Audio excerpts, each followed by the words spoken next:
ایک اور بات بتا دوں، ماضی کے انبیاء اپنی امت کی قبروں میں نہیں جاتے تھے۔ امام زرقانی نے اس پر کلام کیا ہے، حضور اکرم صلی اللہ علیہ وسلم کی خصوصیات میں سے اس کو ذکر کیا ہے۔ حضور کی خصوصیات میں ایک خصوصیت یہ بھی ہے، ماضی کے انبیاء کبھی بھی اپنی امت کی قبر میں نہیں جاتے تھے۔ یہ میرے آقا کی خصوصیت ہے، یہ میرے آقا کی اسپیشلٹی ہے کہ امتی دنیا سے چلا جائے آقا اس کی قبر میں آ جاتے ہیں۔ کیوں؟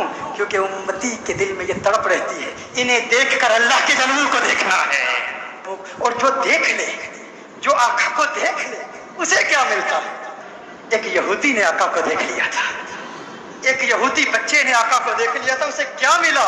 ایک یہودی غیر مسلم بچہ ایک مرتبہ اس نے مدینہ المنورہ میں کونین کے والی صلی اللہ علیہ وسلم کے حسین چہرے کو دیکھ لیا، آقا کے حسن کو دیکھ لیا، چہرہ والضحیٰ کو دیکھ لیا، آقا کی زلفوں کا اسیر ہو گیا، آقا کے پیار کو، آقا کے عشق کو، چہرہ والضحیٰ کو، چہرہ یار کو آئینے دل میں یوں اتار لیا، دل کے آئینے میں یوں اتار لیا کہ آقا کی عشق میں، آقا کی محبت میں ہر وقت روتا رہتا، گریہ زاری کرتا، آقا کو یاد کرتا۔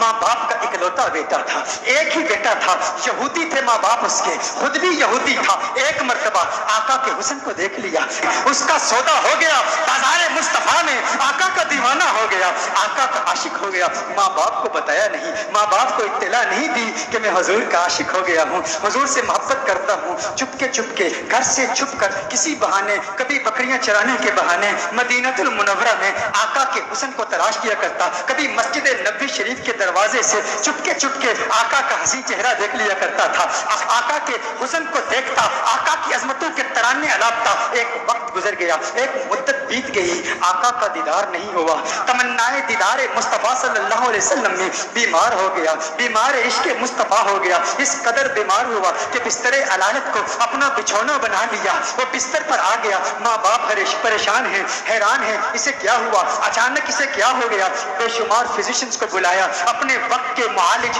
حکیموں کو بلایا، اطباء کو بلایا، لیکن کسی کو پتہ نہ چلا اس کا مرض کیا ہے، اس کا مرض کیا ہے۔ کوئی ظاہری سمٹمز نظر نہیں آ رہے، زخم نظر نہیں آ رہا، گویا زبان ہاتھ سے کہہ رہا ہے یہ زخم طیبہ ہے، یہ سب کو نہیں ملتا، کوشش نہ کرے کوئی اس زخم کو سینے کی۔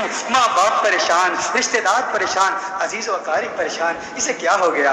اچانک کیسے بیمار ہو گیا؟ بیماری شدت پکڑ گئی، اس قدر بیمار ہوا، ایسا بیمار ہوا کہ وہ شام بھی آ گئی جو اس کی زندگی کی آخری شام تھی۔ اب آواز اس کی بہت کمزور ہو چکی تھی، بہت پست ہو چکی تھی، چاہتا تھا کسی طرح مدینے والے کا دیدار کر لوں۔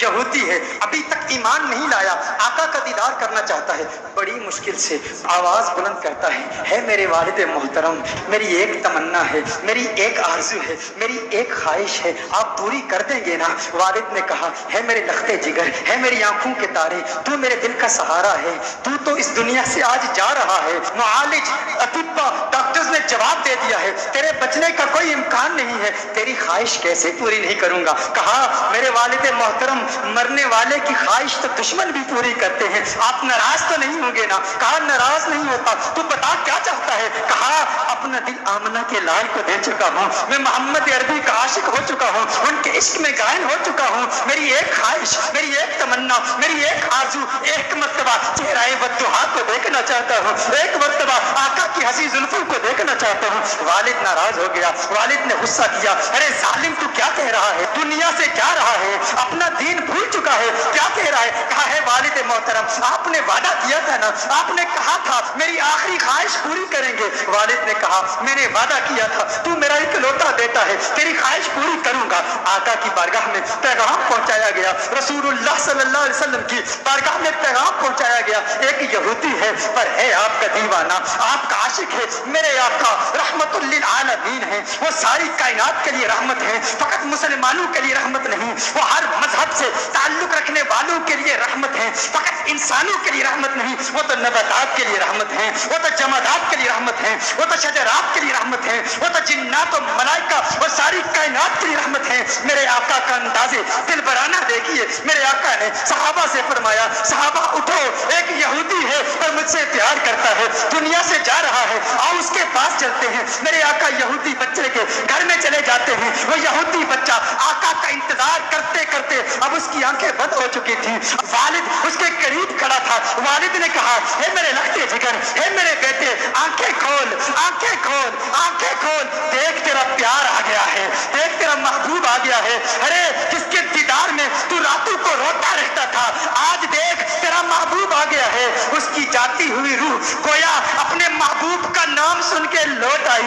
آنکھیں کھولتا ہے, آقا کا چہرہ دیکھتا ہے, آقا سے عرض کرتا ہے, کہتا ہے یا رسول اللہ صلی اللہ علیہ وسلم, آقا آپ کا حسین چہرہ دیکھنے کا خواہش مند تھا, آج دیدار ہو گیا. ایک تمنا, ایک آرزو, یا رسول اللہ میرے پاس کوئی نمازیں نہیں ہیں, میرے پاس کوئی روزے نہیں ہیں, کوئی عبادت نہیں کی, متقی نہیں ہوں, قرآن کا قاری نہیں ہوں, کچھ بھی نہیں ہے, فقط آپ کا پیار ہے. یا رسول اللہ کیا میری نجات کا امکان بھی ہے, کیا میری نجات بھی ہو سکتی ہے؟ یا رسول اللہ کیا مجھے بھی مغفرت کا پروانہ مل سکتا ہے؟ آقا نے ارشاد فرمایا ہاں کلمہ توحید پڑھ, میں تیری نجات کی ضمانت دیتا ہوں. وہ آقا کے قدموں میں گر جاتا ہے, آقا کے قدموں میں گر کے کہتا ہے منزل قبر سے لے کر دخول جنت تک آپ کی ضمانت پر کلمہ پڑھتا ہوں. کلمہ توحید پڑھتا ہے, جان اللہ کے سپرد کر دیتا ہے. والد نے کہا اب اس کی میت مسلمانوں کی امانت ہے, اہل اسلام کی امانت ہے, اب اس کی تجہیز و تکفین کی ذمہ داری آپ کی ہے. جب جنازہ تیار کیا جاتا ہے اس عاشق کا, جب جنازہ تیار کیا جاتا ہے اس دیوانے کا, اس عاشق کا جنازہ مدینہ المنورہ کی گلیوں میں گھمایا جاتا ہے. ہر طرف اسی عاشق کا چرچا ہے, ہر طرف اسی عاشق کے تذکرے ہیں. مدینہ المنورہ کے مضافات سے لوگ جمع ہوتے ہیں اس عاشق کا دیدار کرنے کے لیے. ارے سنا ہے کوئی یہودی تھا, کوئی یہودی تھا, حسن مصطفیٰ نے اسے صحابی بنا دیا ہے. اس نے آقا کا دیدار کیا. غور کیجئے گا, نماز نہیں پڑھی, عبادت نہیں کی, روزہ نہیں رکھا, جہاد نہیں کیا. میرے غوث کے مجاہدات کو یاد کر لیجئے, میرے بابا کی محنتوں کو یاد کر لیجئے, خواجہ غریب نواز کی جدوجہد کو یاد کر لیجئے, خواجہ باقی بلّہ کی محنتوں کو یاد کر لیجئے, امام اعظم ابو حنیفہ کی فقاہت کو یاد کیجئے, امام احمد بن حنبل کی جدوجہد کو یاد کیجئے, امام شافعی کی فقاہت کو یاد کیجئے.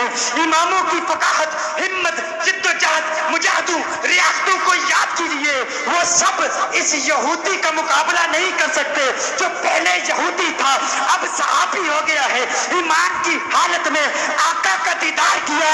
یہ غوث اعظم سے بھی بڑا ہے, یہ خواجہ غریب نواز سے بھی بڑا ہے. سب دیکھنے کے لیے آئے ہیں, دیدار کریں اس صحابی کا جس نے فقط ایک مرتبہ آقا کو دیکھا اور ایسے بلند بالا اور فو اعلیٰ مقام پر فائز ہو گیا. اچانک اس کے چہرے پر سے کفن اٹھایا جاتا ہے. صحابہ یہ منظر دیکھ کر حیران ہو جاتے ہیں کہ اس کے چہرے سے نور کی کرن نکلتی ہے, آسمان کی طرف پھیل جاتی ہے. سارے حیران ہیں. وہ صحابی جو پہلے یہودی تھا آقا کا دیدار کیا, ایمان لایا, اس کی میت مسکرا رہی ہے, اس کے چہرے پر لبوں پر تبسم نظر آ. سب حیران ہیں. ایک عجیب و غریب منظر صحابہ نے دیکھا. صحابہ دیکھ رہے ہیں کہ آقا پاؤں کے پنجوں کے بل چل رہے ہیں, پنجوں کے بل چل رہے ہیں, آقا یوں چل رہے ہیں. صحابہ عرض کرتے ہیں یا رسول اللہ صلی اللہ علیہ وسلم اس کی کیا حکمت ہے؟ آقا نے ارشاد فرمایا عالم بالا کے فرشتے میرے اس عاشق کو دیکھنے کے لیے اس تعداد میں آئے ہیں, اس کثرت سے آئے ہیں, زمین پر پاؤں رکھنے کی جگہ نہیں ہے, پنجوں کے بل چل رہا ہوں. میرے آقا صلی اللہ علیہ وسلم اس عاشق کو جنت البقیع میں لے جاتے ہیں, خود اپنے ہاتھوں سے اسے دفناتے ہیں. صحابہ منظر دیکھتے ہیں, حیران ہیں. آقا بہت دیر لگا دیتے ہیں. آقا جب اس کی قبر سے باہر آتے ہیں تو آقا کے ماتھے پر پسینہ ہے. صحابہ عرض کرتے ہیں یا رسول اللہ صلی اللہ علیہ وسلم آقا کیا ہوا, اتنا وقت کیوں لگا؟ آقا نے فرمایا جب یہ اس دنیا سے گیا تھا مجھ سے وعدہ لیا تھا, میں نے وعدہ کیا تھا, میں نے کہا تھا قبر کی منزل سے لے کر دخول جنت تک میں تیری مغفرت کی ضمانت دیتا ہوں. کہا یہ بات سن کر جنت کی حوریں اتنی خوش ہوئی ہیں, اتنی تعداد سے آئی ہیں. جب اسے قبر میں رکھا گیا تو بے تحاشا اس کی طرف بھاگی ہوئی گئی ہیں اور اس کے چہرے کی بلائیں لے رہی ہیں. آقا نے ارشاد فرمایا اس لیے دیر ہو گئی اور میرا پسینہ اس کے چہرے پر گرا ہے، میرا پسینہ اس کے چہرے پر گرا ہے، اب قیامت تک اس کا چہرہ مہکتا رہے گا۔ ارے سلام پیش کرتے ہیں اس دیوانے کی بارگاہ میں جس نے آقا کو دیکھا اور اسے یہ مقام ملا، گویا آج بھی وہ قبر میں کہہ رہا ہوگا یہ ناز یہ انداز ہمارے نہیں ہوتے، چولی میں اگر ٹکڑے تمہارے نہیں ہوتے، بے دام ہی بک جائیے بازار نبی میں، اس شان کے سودے میں خسارے نہیں ہوتے، ملتی نہ اگر بھیک حضور آپ کے در سے، اس ٹھاٹ سے منگتوں کے گزارے نہیں ہوتے، اس ٹھاٹ سے منگتوں کے گزارے نہیں ہوتے۔